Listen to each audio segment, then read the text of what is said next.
Thank you, Your Excellency. It is now my honor to invite His Excellency Taye Atske-Selassie, President of the Federal Democratic Republic of Ethiopia.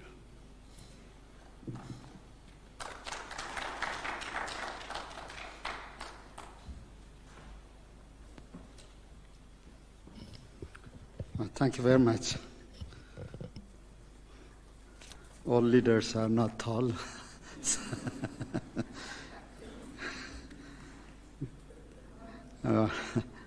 Your Excellency William Samoe Ruto, President of the Republic of Kenya and champion of the African Union institutional reforms, Excellencies, Heads of State and Government, Your Excellency Musa Faki Mohammed, Chairperson of the African Union Commission, distinguished ministers and delegates, and ladies and gentlemen.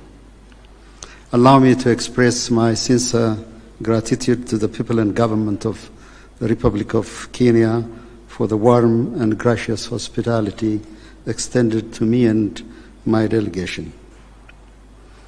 And I would also like to extend a warm greetings from your friend, Prime Minister Abiy Ahmed, who couldn't be with us today due to an annual party congress that's taking place in Addis. I would also like to commend President Ruto for his exemplary leadership and steadfast commitment to advancing our collective goals, as well as for providing comprehensive update on the progress of the African Union institutional reform.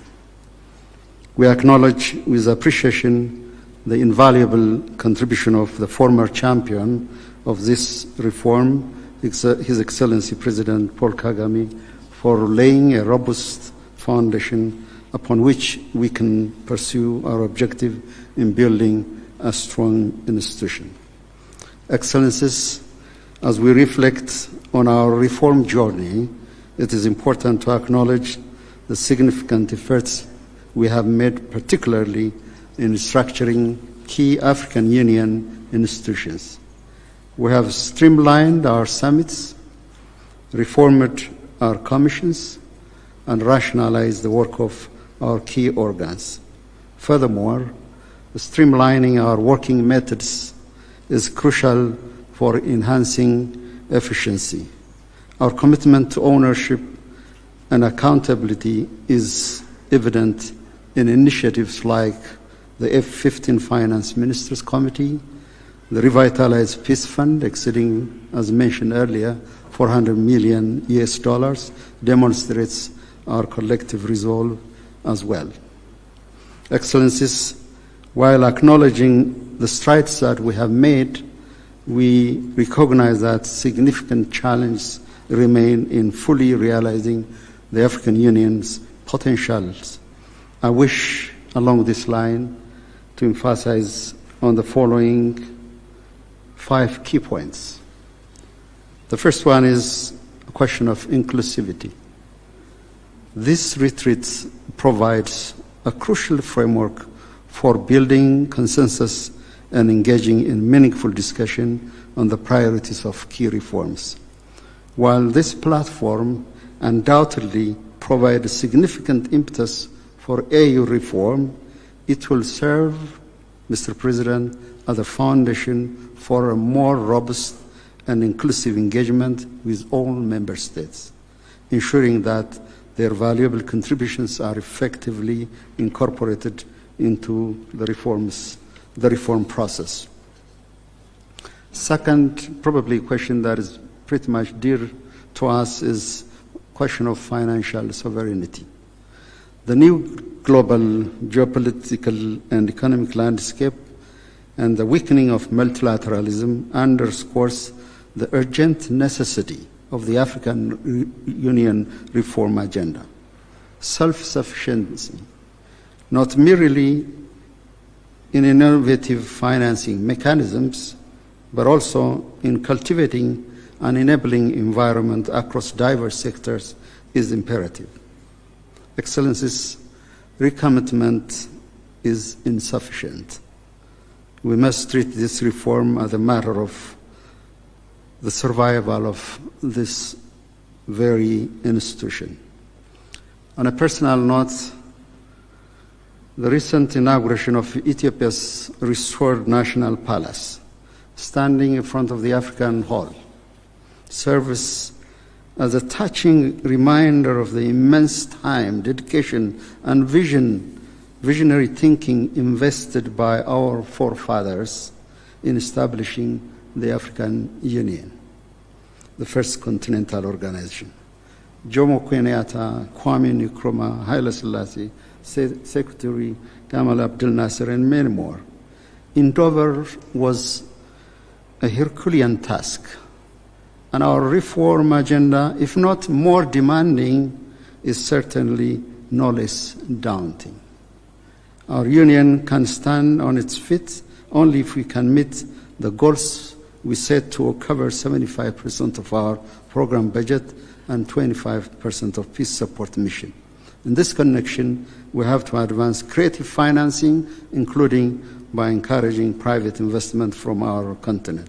Third, prioritizing and streamlining the EU agendas. If we want to ensure a laser-focused sight on critical reform areas, maximize impact, and effectively allocate resources, prioritizing and streamlining the EU's agenda is of a paramount importance. It is also equally important to make sure we pursue a comprehensive study on the division of labor among the EU regional economic communities and member states must remain a priority. Fourthly, fostering a culture of strong dialogue. Regular and in-depth discussion, as we are doing today, such as the one we are partaking, are vital. This approach will also facilitate the effective support of my brother, President Ruto, in championing the Africa Union reform agenda. Moreover, we need to further foster a strong political will for the successful implementation of this reform agenda. Fifth, enhancing the coherence and synergy of EU initiative on the global stage. While we have successfully articulated our collective interest on the global stage, challenges remain in ensuring that our various initiatives are effectively coordinated and mutually reinforcing. We must strive for greater coherence and synergy to maximize our impact on global issues. At this particular moment, I would like to welcome the progress made in securing predictable and sustainable financing for EU-led peace support operation through UN assessed contribution through the adoption of United Nations Security Council Resolution 2719/2023. One of the critical shortcomings in considering this partnership is the fact that the EU doesn't have a dedicated peace support operation directorate, as we have at the United Nations. Therefore, it is critically urgent and important that we have to put in place a structure that reflects the UN Security Council resolution, particularly the peace support operation. In conclusion, a robust and concerted effort from all stakeholders to achieve tangible outcomes through the effective implementation of the reform agenda is imperative. The success of this endeavor hinges upon our collective political will. Let us therefore work together to ensure that the African Union emerges as a stronger, more unified, well-equipped, effective institution to address the challenges of the 21st century. I reaffirm Ethiopia's full support to Your Excellency, President Ruto. I have heard your deep introspection, your thoughts, and forward-looking proposals, and I assure you that you have our full support, and I wish you a successful implementation of the African institutional reform agenda. Asante sana. I thank you.